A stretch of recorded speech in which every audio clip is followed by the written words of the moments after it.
우리가 1월에는 우리 교회가 나아가야 하는 방향성에 대해서 말씀을 함께 묵상을 하고 있습니다.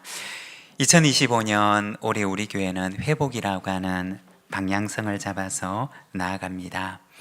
지난주에는 주제 말씀인 누가복음 9장 말씀을 묵상을 하면서 너희가 먹을 것을 주라고 하는 말씀을 보았습니다. 그리고 오늘과 다음 주는 소그룹의 회복, 그리고 회복이 있는 교회라는 제목으로 우리가 말씀을 함께 나누고자 합니다.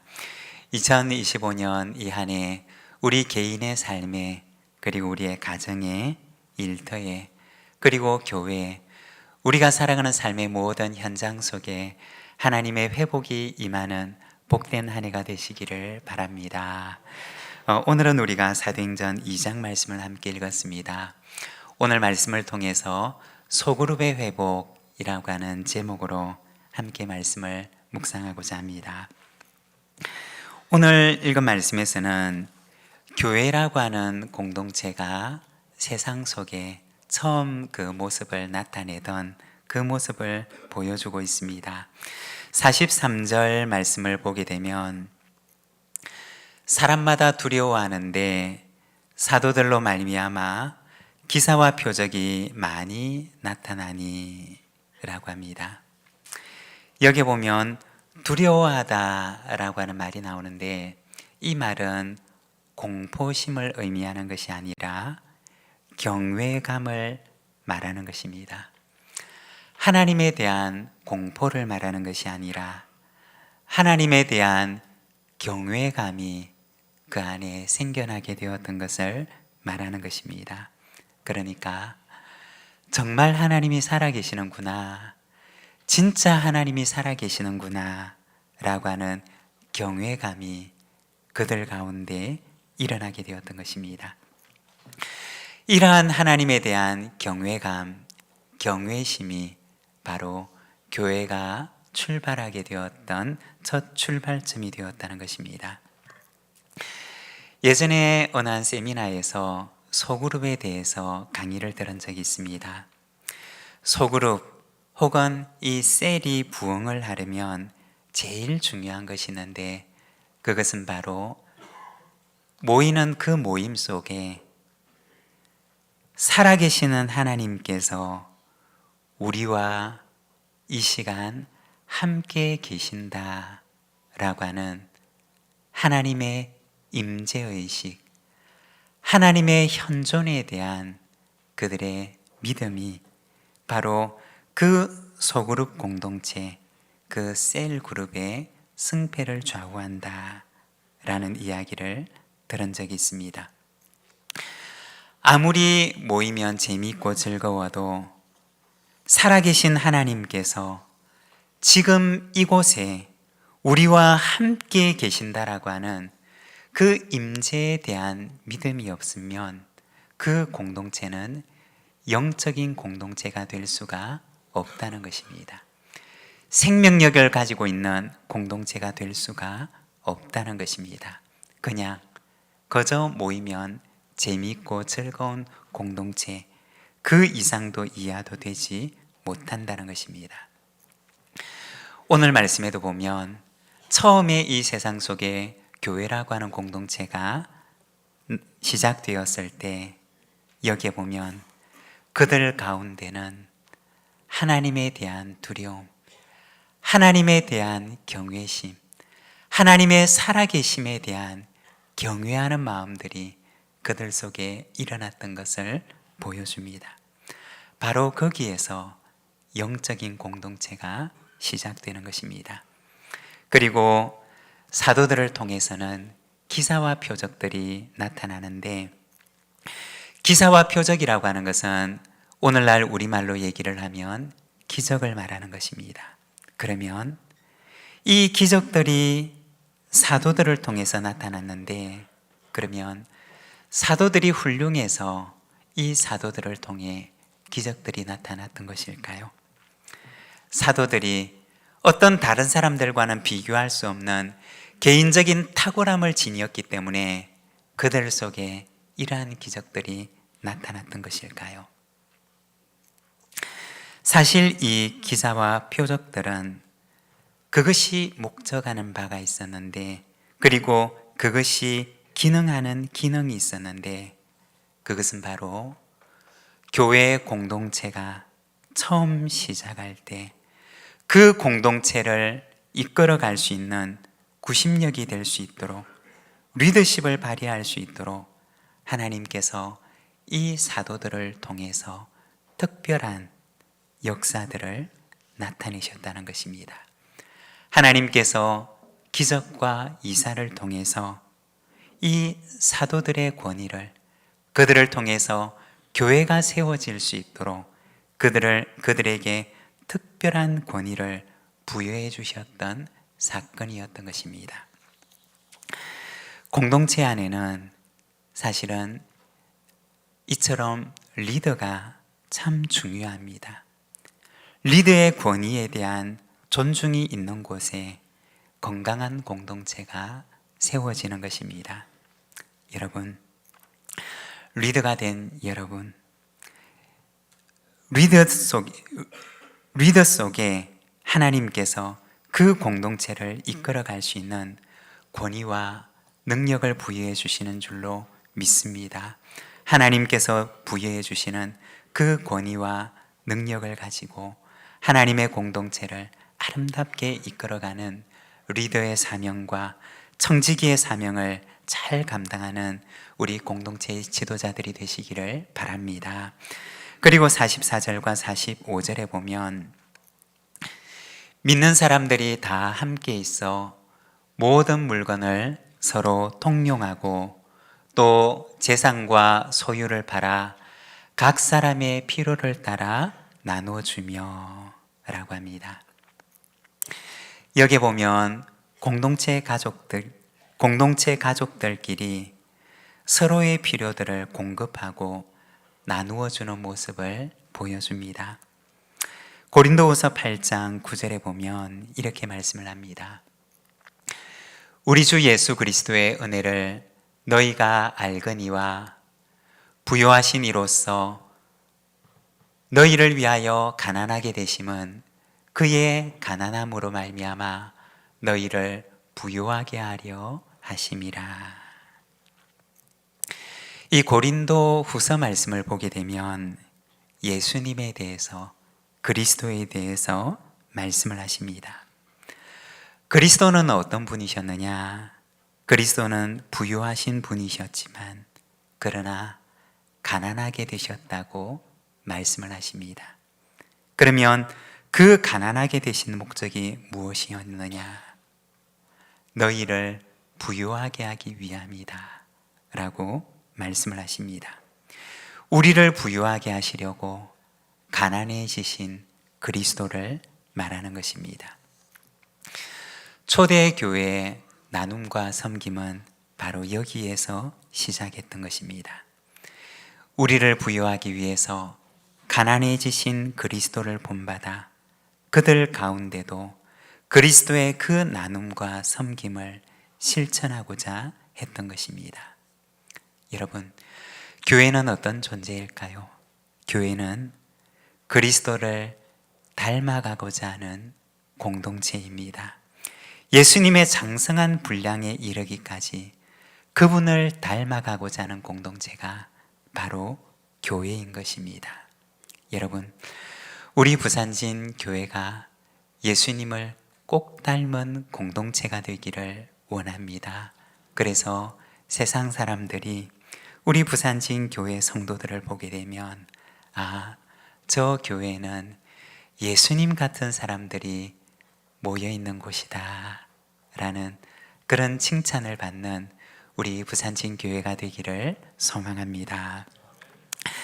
오늘은 소그룹의 회복이라고 하는 주제를 가지고 우리 처음 교회의 모습을 살펴보기를 원하는데, 먼저 이 처음 교회는 어떤 모습이었을까? 첫째, 모이는 공동체였습니다. 46절 앞부분의 말씀을 우리말 성경 번역으로 자막을 보면서 함께 읽겠습니다. 그리고 날마다 성전에서 한 마음으로 모이기를 힘쓰고. 여기에 보면 마음을 같이 해서 한 마음이 되어서 모이기에 힘쓰는 교회 공동체의 모습을 보여줍니다. 우리가 당시로 돌아가 보면 당시의 성전은 어떤 곳이었느냐? 성전은 그들이 모여서 말씀을 듣고 또 기도하는 곳이었습니다. 오늘 말씀에도 보면 그들은 날마다 성전에 모이기를 힘썼다라고 말을 합니다. 예전에 미국의 한 신학교에서 선교적 교회라는 주제로 선교학 박사학위 논문을 쓰시는 어떤 분을 배웠던 적이 있습니다. 그분이 한국 교회를 연구하기 위해서 이렇게 방문을 하게 되었었는데 그분의 요청을 따라서 이렇게 짧은 인터뷰를 했던 적이 있습니다. 그리고 인터뷰를 마치고 나서 그분이 쓰시는 논문에 대해서 잠깐 얘기를 나누었었는데, 우리가 선교적 교회라고 하면, 선교라고 하면 우리가 바깥에 나가서 이렇게 무언가 행하는 그런 일들을 생각하지 않습니까? 그런데 교회가 선교적이 되려고 하면, 그리고 선교적 교회가 되려고 하면 거기에는 반드시 기본이 되고 우선이 되는 부분이 있는데, 그것은 무엇이냐? 먼저 모이는 교회가 되어야 한다는 것입니다.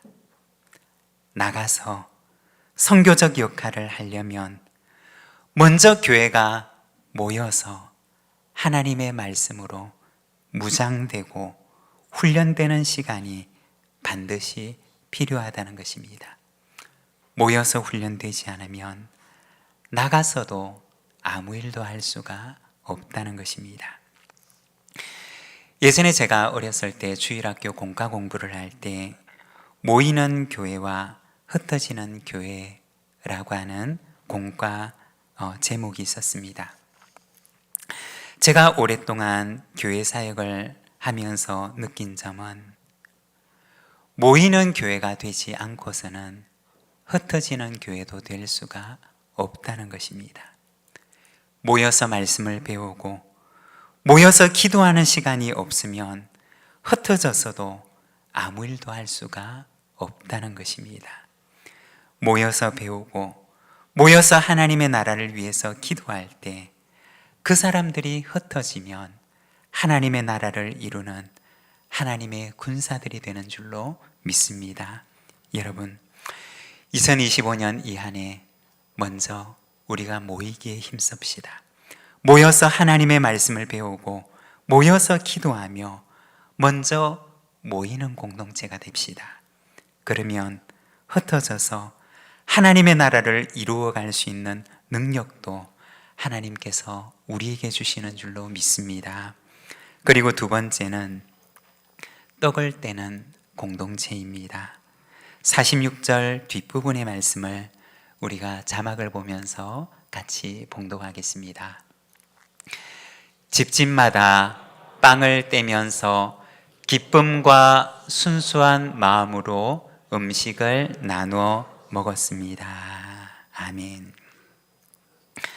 성전에 모여서는 말씀을 배우고 기도하는 시간을 가지고 또 집으로 돌아가서는 빵을 떼며 교제하는 시간을 가집니다. 올해 우리 교회 표어는 회복이 있는 교회, 소그룹의 회복입니다. 소그룹의 회복이라고 하는 말은 교제하는 공동체의 회복을 말하는 것입니다. 지난 연말에 이 표어에 대해서 생각을 하면서 참 고민을 많이 했습니다. 이 표어의 뒷부분을 소그룹의 회복이라고 할까, 공동체의 회복이라고 할까, 그 말이 그 말 같은데 이렇게 할까 저렇게 할까 참 고민을 많이 했습니다. 그리고 공동체라고 하는 말을 사용하고 싶었지만, 그러나 조금 더 직설적으로 표현하는 것이 좋겠다고 하는 생각이 들어서 소그룹이라고 하는 단어를 택하게 되었습니다. 저는 작년 연말부터 저의 마음속에 이 올해 우리 교회의 표를 제 마음속에 담아두고 고민하고 있습니다. 우리 교회가 올해 소그룹의 회복이라고 하는 표를 가지고 있는데, 그러면 소그룹적이라고 하는 말은 어떤 의미일까? 그리고 소그룹적으로 살아간다고 하는 것은 어떤 의미일까? 그냥 표만 소그룹의 회복이라고 말만 한다면 그것이 무슨 의미가 있을까? 내가 소그룹적으로 살아가고 내가 소그룹의 삶을 살아간다고 하는 것은 그것이 어떤 의미를 가지는 것일까?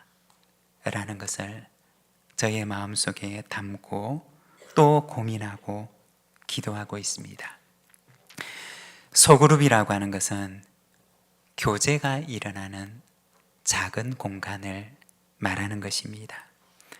그리고 이것이 작기 때문에 서로 안에 교제가 일어나게 되는 것입니다. 상대방의 이야기를 내가 들어줄 수가 있고 또 나의 이야기를 상대방이 들어줄 수도 있습니다. 상대방의 삶과 나의 삶이 서로에게 받아들여질 수 있는 공간이 바로 소그룹인 것입니다. 그러면 소그룹적이라고 하는 것은 무엇이냐? 나를 상대방에게 내어주는 것입니다. 그리고 상대방을 나에게 받아들이는 것입니다. 여러분, 우리에게는 이러한 소그룹적인 삶이 이루어지고 있습니까? 나를 내어주고 상대를 내 안에 받아들이는 소그룹적 삶이 오늘 우리에게는 일어나고 있습니까? 우리는 모두가 다 서로가 서로에게 필요한 존재입니다.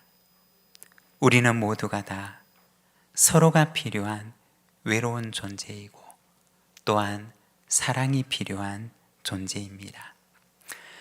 제가 어렸을 때 참 많이 불렀던 복음송가 가운데 사랑을 줄 수 없을 만큼 이라는 찬양이 있습니다.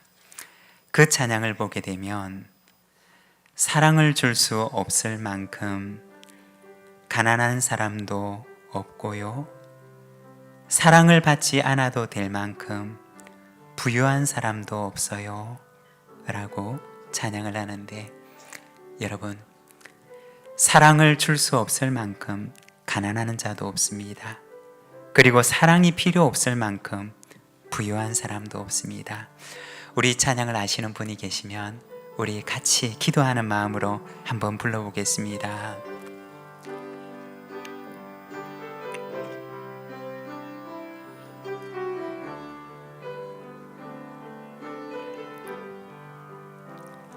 사랑을 줄 수 없을 만큼 가난한 자도 없고요, 사랑을 받지 않아도 될 만큼 부요한 자도 없어요. 내가 너희를 사랑한 것 같이 너희도 서로를 사랑하라. 사랑을 줄 수 없을 만큼 가난한 자도 없고요, 사랑을 받지 않아도 될 만큼 부요한 자도 없어요. 여러분, 그렇습니다. 우리는 모두가 다 외로운 사람입니다. 그리고 사랑이 필요한 사람입니다. 나를 내어주고 또 상대를 내 안에 받아들이는 소그룹적인 삶이 우리 안에 회복되는 이 한 해가 되시기를 바랍니다. 나를 내어주고 상대를 내 안에 받아들이는 것, 이것이 바로 그리스도의 십자가의 삶이었던 것입니다. 그리고 세 번째는 찬미하는 공동체입니다. 47절 말씀을 우리 자막을 보면서 같이 읽겠습니다. 그리고 하나님을 찬양하고 사람들로부터 칭찬을 받아 주께서 날마다 구원받는 사람들을 더하게 하셨습니다. 아멘. 여기에 보면 이 초대교회 공동체의 모습을 보여주는데, 주님께서 구원받는 사람을 날마다 그 가운데 더하게 하셨다라고 하십니다. 그런데 바로 그 앞에 보면 이 공동체의 모습을 보여주는데, 사람들로부터는 칭찬을 받고 또 하나님께는 찬양하는 공동체의 모습을 보여줍니다. 여러분, 찬양 혹은 찬미라고 하는 말의 뜻이 무엇일까요? 이 찬양이라고 하는 말은 본래 의미가 높이다 혹은 칭찬하다 라는 뜻을 지닌 말입니다. 그러면 찬양이라고 하는 것은 무엇을 높이고 무엇을 칭찬하는 것일까요? 바로 하나님의 성품을 우리가 높이고 칭찬하며 하나님께서 행하신 그 일들을 우리가 높이고 칭찬하는 것입니다. 오래 참으시는 하나님의 그 오래 참으시는 성품을 우리가 높여드리고, 죄인을 용서하시는 하나님의 그 성품을, 그리고 우리를 결코 포기하지 않는 하나님의 그 사랑의 성품을 우리가 높이고 칭찬하는 것입니다. 또한 뿐만 아니라 하나님께서 나에게 행하셨던, 내 인생에게 행하셨던 그 놀라운 일들을 우리가 높여드리는 것, 그것이 바로 찬양인 것입니다. 그런데 하나님을 높여드리는 이 일을 혼자서 고백할 때도 있지만, 그러나 또 누군가에게 이와 같은 찬양의 일을 하는 경우들이 있습니다. 하나님께서는 어떤 성품을 가지고 계시는 분이신지 아십니까? 하나님께서 내 인생에 어떤 일을 행하셨는지를 아십니까? 하나님께서 얼마나 고맙고 감사한 분인지 여러분 아십니까? 라고 하며 누군가에게 이 하나님께서 행하신 일과 그 하나님의 성품에 대해서 높여드리며 칭찬하며 말을 한다면, 하나님을 찬양하는 그 일이 누군가에게는 하나님을 증거하는 일이 되는 것입니다. 바로 찬양이 가지고 있는 선교적인 의미를 말하는 것입니다. 오늘 말씀에 보면 하나님을 찬송하는 이 공동체는 온 백성을 구원하는 공동체로 쓰임을 받는 것을 보여줍니다. 여러분, 2025년 이 한 해 내 입술로, 그리고 나에게 주신 재능으로 어디서든지 하나님을 찬미하는 삶을 살아가시기를 바랍니다. 하나님을 찬미하는 그 사람을 통해서 하나님께서 누군가를 구원하시는 역사를 이루실 줄로 믿습니다. 교회가 세상 속에 처음 등장했을 때 이 교회는 모이는 공동체가 되었고, 또한 떡을 떼는 공동체가 되었으며 찬미하는 공동체가 되었습니다.